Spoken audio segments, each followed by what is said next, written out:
What up, y'all? We have something else to discuss. IGN just dropped their Sonic Racing Crossworlds first preview. Let's get to it.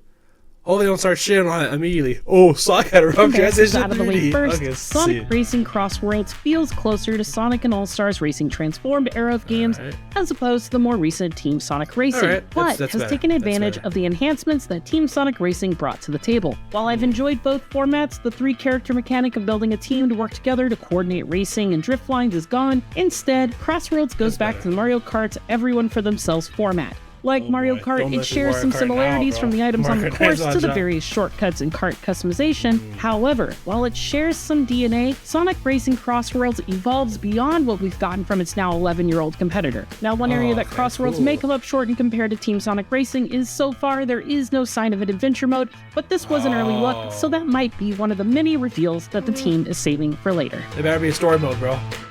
We gotta get Sonic, Shout, and Jet in this motherfucker. Oh, we're still doing elements the mimic its Ocean competitors. Palace The green and red nostalgia? rocket-powered gloves bounce off walls or home in on opponents, being the most one-to-one example to the shells in Mario Kart, and the customizable car parts and wheels like we got in 8. There is still enough here to help Crossworlds stand apart from the crowd, though. Plenty of the elements core to Sonic games, such as the various Wisp power-ups like Drill and Tornado, knock other racers away and defend you from incoming attacks. There are also magnets you can throw out as is that a manual trick system? If they get too close, and their ultimate rubber band like Sonic Riders on GameCube? Come on. The monster truck, now. which turns your car into a massive monster truck, knocks enemies away, and allows you to drive over all terrains without penalty. Dude, Beyond the item, Sonic Racing Crossworlds is all about, well, crossing worlds, with each race separated into the traditional 3 laps. Dinosaur Jungle? Each lap feels different thanks to the marquee Crossworlds mechanic. At the end of the first lap, whoever is leading the pack will determine which course the second lap will take by driving through one of 2 giant travel rings that transport everyone seamlessly once they arrive at that point. The option for these are randomized, and sometimes one of the options itself is a randomizer, so not even the leader will know what to expect if they choose it. During my demo time, my second lap took me across stages themed with things like dinosaurs, pirates, or lava, where we spent most of the lap in a plane, another mechanic that I'll get to later. I'm reaching. I think I'm reaching. Second stage called Frenzy that will alter the lap, such as placing moving boost gates along the entire lap, or granting a maximum boost gate after drifting for only a split second,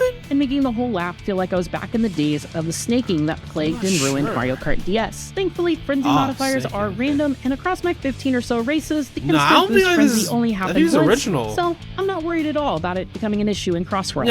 After finishing the second lap, another transport ring seamlessly sends players back to the original course, but with some minor but effective changes to the course layout in key areas. Courses like Metal Harbor evolve, where you have to drive around the outside of a rocket launch pad on lap 1, but on lap 3, the rocket has launched as it did in Sonic Adventure 2, replacing it with a steep half-pipe ramp that allows players to perform as many air tricks as possible to gain a considerable speed boost when landing on the opposite side. And that's just one example. In another course with water segments, I saw gates open, allowing access to shortcuts or supercharged item boxes with a higher chance of granting better items. Crossworlds is also hiding shortcuts around the map, as well as shortcut rings that activate on the final lap that would temporarily send me to another world. These secret rings are powerful shortcuts. They extended my lead in races or helped me catch up, and made it more challenging for other racers to target me with their items. I don't know what forces were causing these rings to appear as I raced, but they were worth the effort of being ready to take them. Like the Sonic and All-Stars Racing Transform games, portions of laps or sometimes entire laps place you in a plane or boat instead of a car. All of these vehicles have a unique identity, and while they share similarities, they have mechanics to help them stand out from one another. In addition to the standard drift mechanic you get in a car, when you transform into a boat, you have a charge mechanic that jumps it out of the water, giving another opportunity to perform air tricks for speed boosts,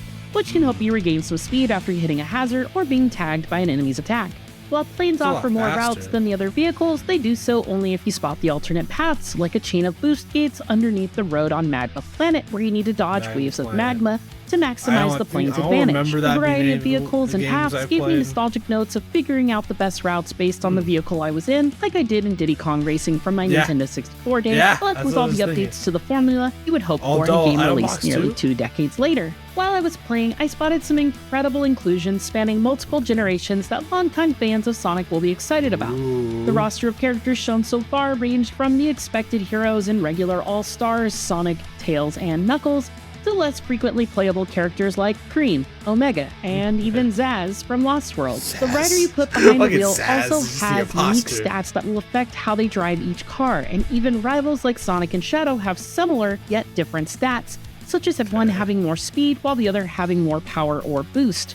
Vehicles fall into 4 classes: speed, acceleration, handling, and power, all of which have high stats in the matching category with the looks to match it, and I could quickly feel the change in my car as I swapped between them. When racing in my power vehicle, which I had customized to look like a bulldozer, I felt thematically appropriate as I bullied other racers, all while stealing their rings and giving myself a speed boost thanks to some gadgets I had installed, which I will also get to in a bit. Characters and types of cars have the most significant impact on your vehicle's stats, which you can then modify by changing individual car parts like the wheels and more. I picked my favorite Shadow and raced in 3 of the 4 vehicle types, all of which worked well enough to where I finished in first place for 75% of my races and top 5 in all the rest except for one where a low-time hit me and caused me to miss a ramp and fall off the map in the final stretch of a race. We've all been there. Along with changing out of parts for stats, you can also deck out your car with decals and change the colors and materials to your heart's content.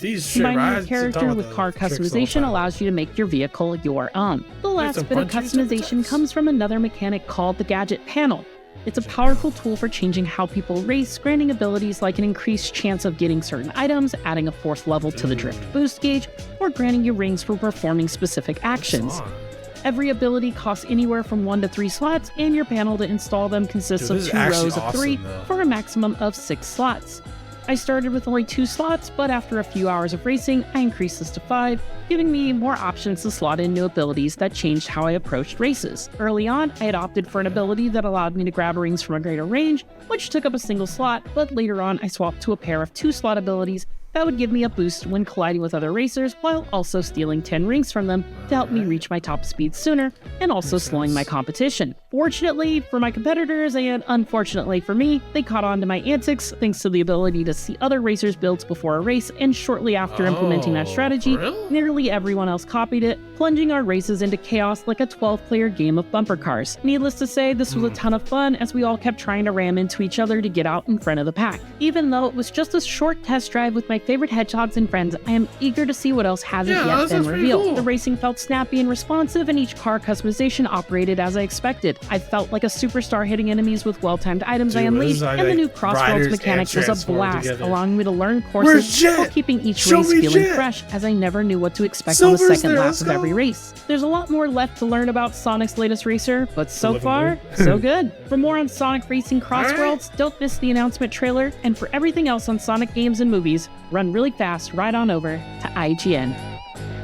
Alright, seem pretty cool. It seems like they're really impressive now. Like Frontiers really just brought this shit back, man. Because like Stage 1 of Frontiers, where they actually, that's like the first game while they like Sonic Team were like just bulldoze with shit and actually like were able to try.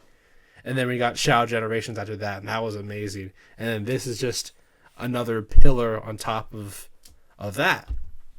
So let's see where this is gonna go. That's gonna be it for me. I'll see y'all later. Peace.